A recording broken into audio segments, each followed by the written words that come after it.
Welcome to One-on-One. I'm Greg Bassett, your host from the Salisbury Independent newspaper. It's election time in Salisbury, and we're interviewing city council election candidates. And today we have Riley Smith from District 3 in Salisbury. Welcome. Thank you. So who are you? How did you get in this position where you're running for city council? I had a crazy idea one day.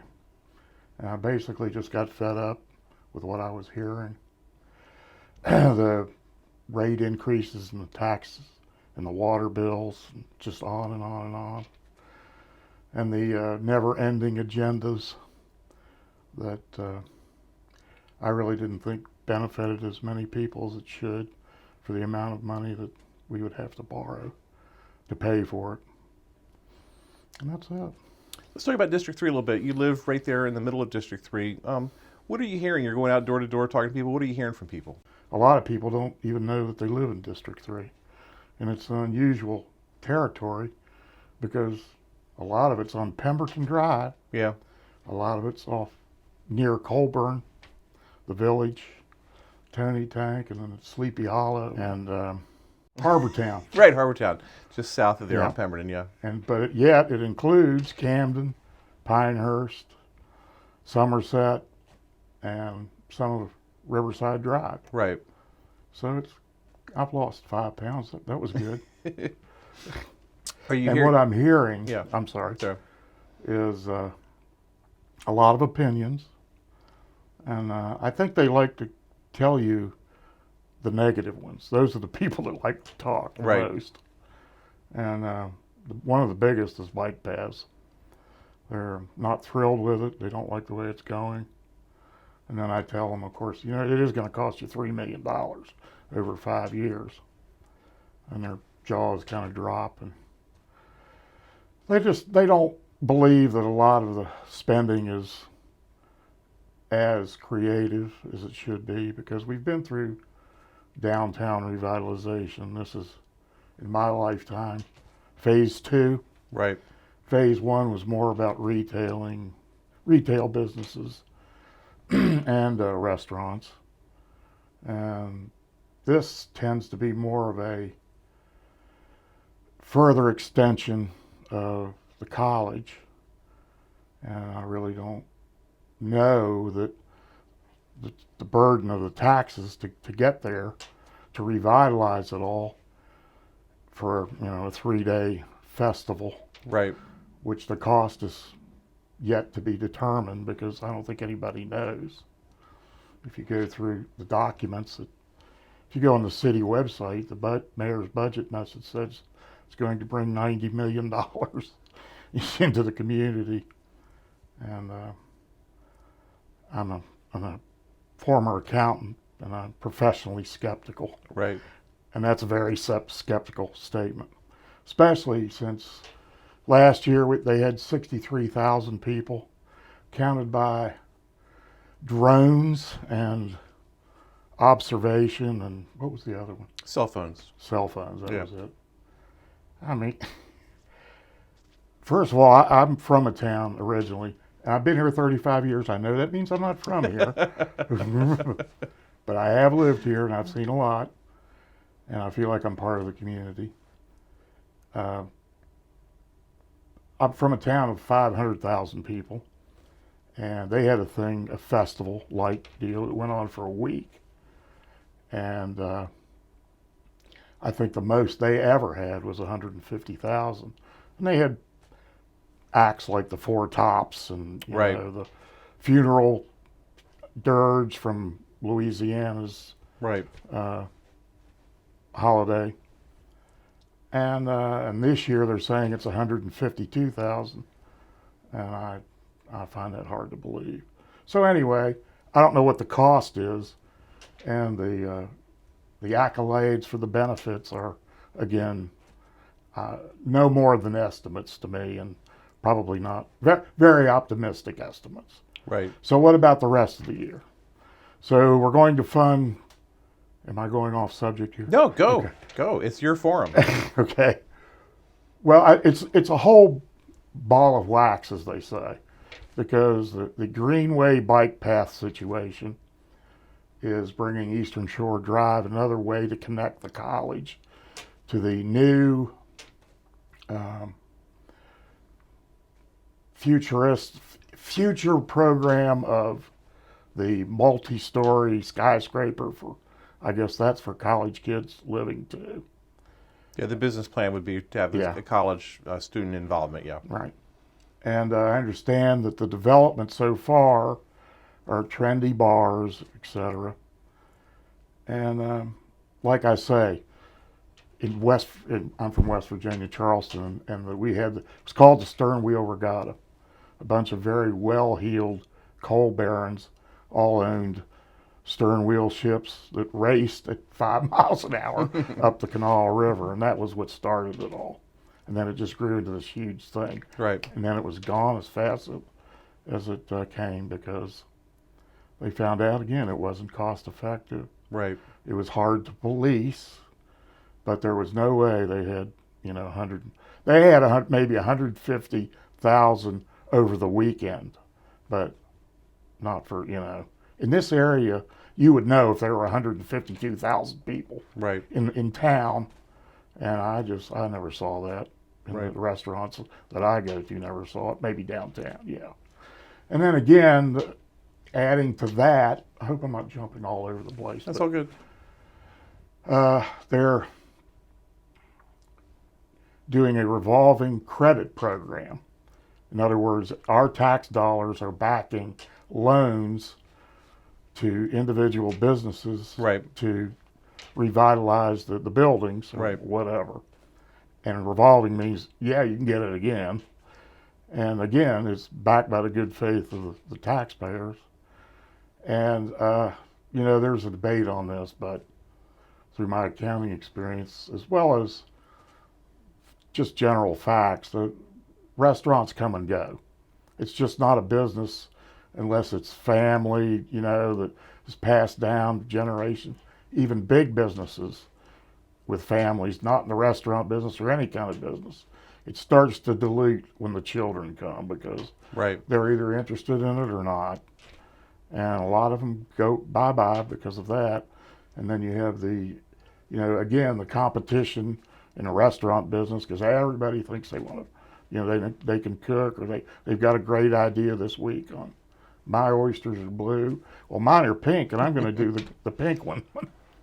And again, I just don't think that the strength Right. of the business, bringing back to the original point, we've been through this before, and now we're spending $3 million just for bikeways, bike paths, and greenways to connect all this. Well, how many people ride bikes 12 months out of the year?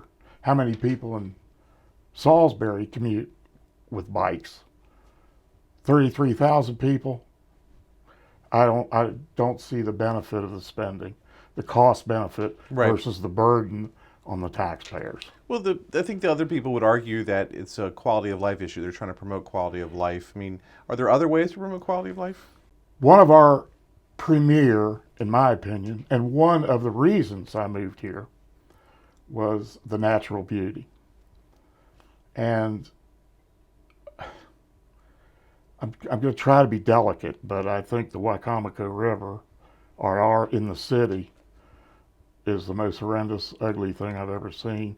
When just around the bend by Market Street, you can see herons, you can see turtles, you can see geese, and then you can see the trash floating down the river. And there are hibiscuses growing. They've done the curve naturally. Right.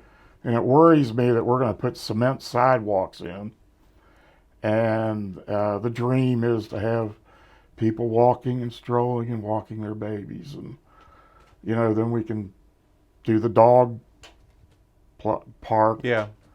I have nothing against dogs. I have nothing against dog parks, but where are we reserving the natural beauty, which is the gem of where we live? And I think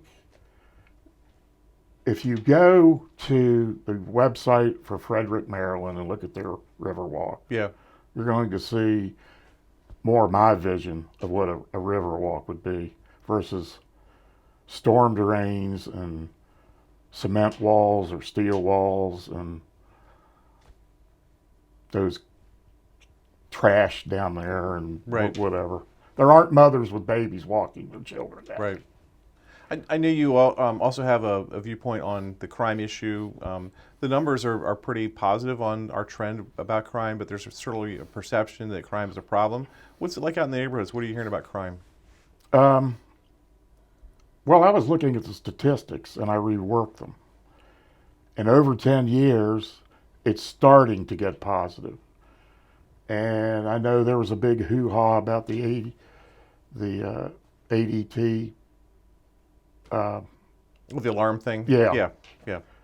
And they said, again, Charleston, West Virginia was the highest, was the worst. And the reason for that is the opioid crisis, because it was never like that when I was there. And then we're getting better. And I if you look at the crime rate, not based on 10 years, but based from 2015 to now, the crime rate's actually going up. Now, we haven't had any murders. Robbery has gone down by 0.85%, not 85%, 0.85%. And arson, I think we had one in 10 years, or maybe two, went down to 83%. The rest of it, I have the list here, which is rape, aggravated assault, burglary, theft, vehicle theft are all up by a combined average of 24%. So again, I don't do political math. I do real math. And that's my take on it. And as far as crime goes, I do think it is improving in certain areas. At one point, it was just out of control, and all I heard were sirens and Right. police and murder this and murder that and fire this. But nevertheless, if the mayor is being one of his supporters is Coastal Association of Realtors. They own the mayor too. So anyway, They're their local real estate lobbying group. right. Yeah. A record-breaking increase in police in our streets to keep us safe. Yeah, they did endorse the mayor. You're right. Yeah. More trust with police athletically. I don't have no idea what that means, but lowest crime rate in the city's recorded history. Again, political math, not real math. And 3 consecutive years of no tax increases. I'm going to jump into that since we're talking about this. Probably got one in the mail. This is one of the issues I had at one of the council meetings is, again, the year before they said, let me just kind of read it to you because it's easier to explain. Sure.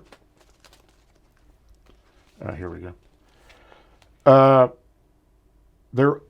Jim Ireton and the mayor said that there was no tax increase. What they were trying to say, and they knew exactly what they were saying, there was no rate increase. Yes.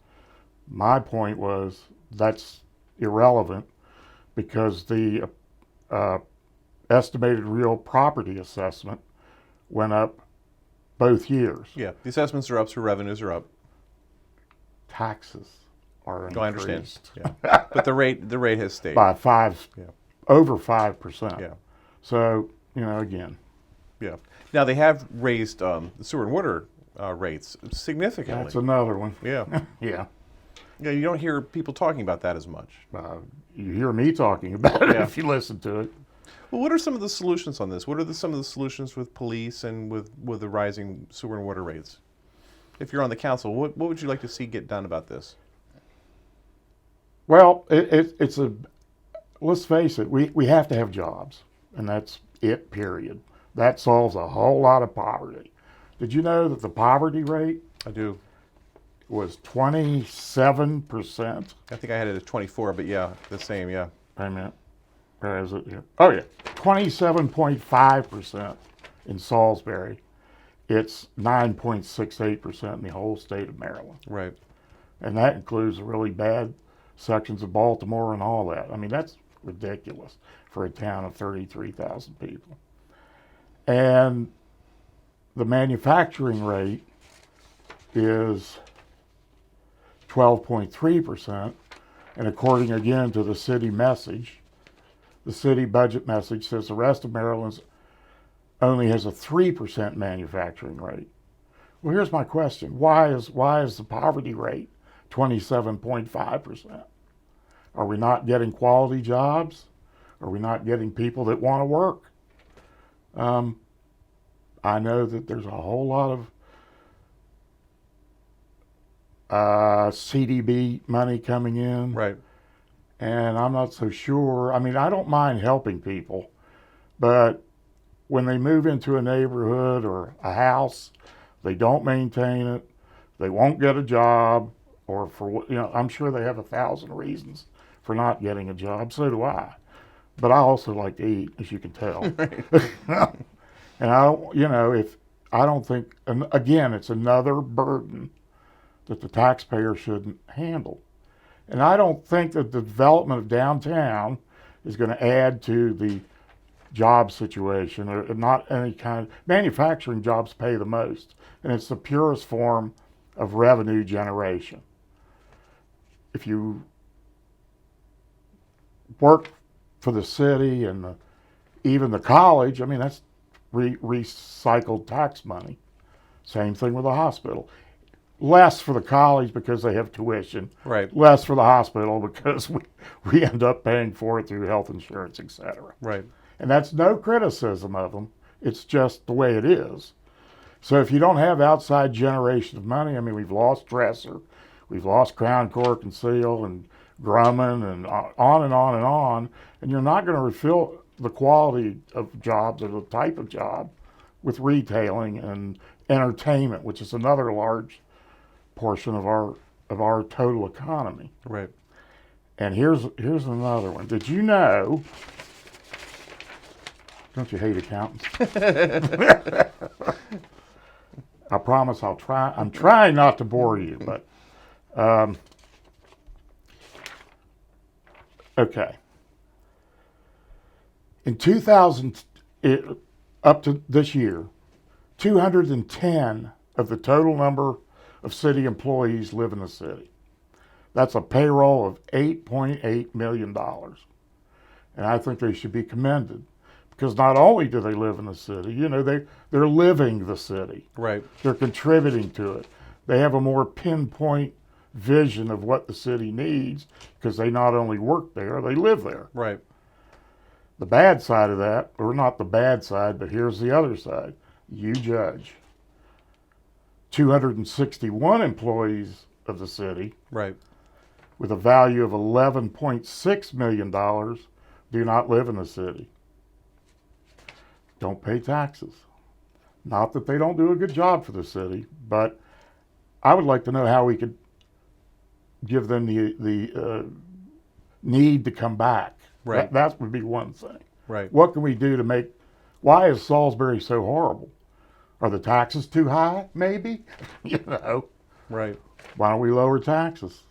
Why don't we lower water and sewer bills? One of the reasons I like the city, I've always lived in a city. I've always had water and sewer and, city services. But even from where I came from, the taxes were nowhere near the percentage that we have. And I would like to reduce that to help bring people back into the city.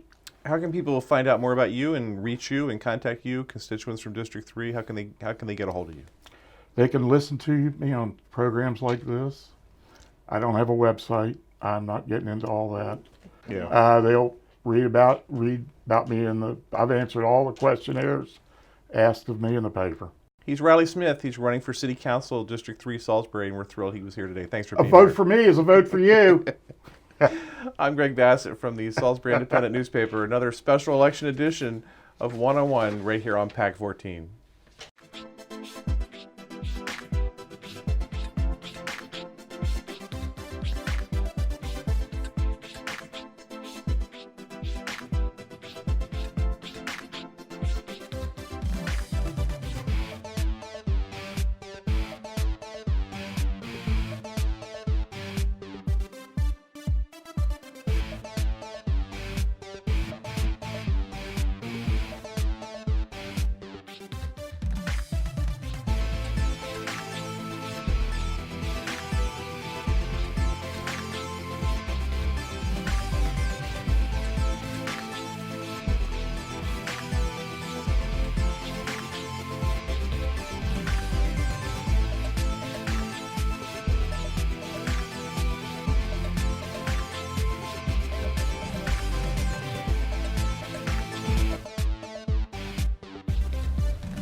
First Shore Federal is proud to support PAC 14 and 1-on-1. We'd encourage every business to support PAC 14 and pick a program and support it, and let's make a difference.